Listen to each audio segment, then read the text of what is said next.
Hello everyone, this is a quick video on the extensions we recently launched in the ServiceDesk Plus Cloud Marketplace.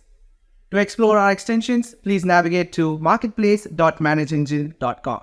The first extension we'll be talking about is Azure User Provisioning. This extension allows users to create and delete users, enable and disable users, and update user records from within the ServiceDesk Plus ticket. You can now send information directly from ServiceDesk Plus to your Azure. And to do this, we've introduced custom fields which will be available on the template, which directly gets mapped to your Azure fields. The second extension is PAM360, which is our privileged access management solution. Within the ServiceDesk Plus ticket, you'll have an option to initiate an RDP, and as and when a session gets initiated, the session gets recorded as well. To gain access to the recording, you can navigate to a custom module, and there you go. The third extension we have is Good Day, which is a HRMS solution. As and when a ticket is created in ServiceDesk Plus, you will have a widget on the right-hand side panel where you can start creating tasks directly in Good Day from within the ticket. You can also assign the tasks to available agents in Good Day using the widget as well. The fourth extension we have is Dynatrace, which is an RMM or an observability tool. As and when a problem is identified in Dynatrace, an incident ticket is created in ServiceDesk Plus.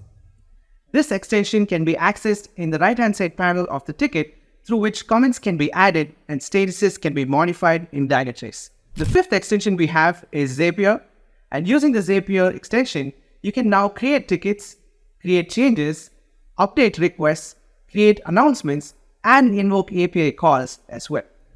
Thank you so much for watching this video. See you all in the next one. Cheers. Hi all, in today's video, we are going to have a look at the newest features in ServiceDesk Plus on-premises.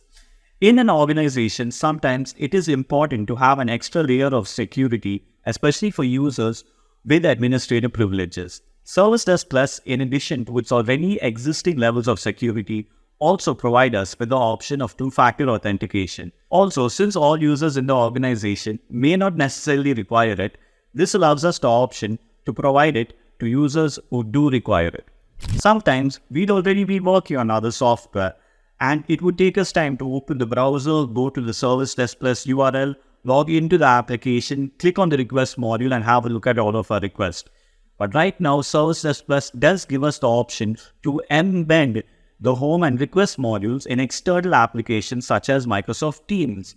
That allows us ease of access to our requests and their statuses as well. Tracking and managing projects are very important to an organization, especially having a track of the history, updates, and changes in the projects.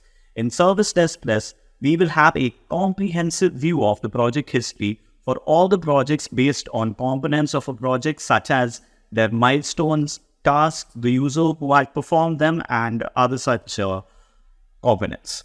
Earlier in ServiceDesk Plus, only when generating custom reports would we see hyperlinks to the corresponding details pages of the specific modules. But now, even in query reports, IDs will be hyperlinked to the corresponding detail pages, and the supported modules are requests, changes, problems, projects, including milestones, tasks, as well as solutions and releases.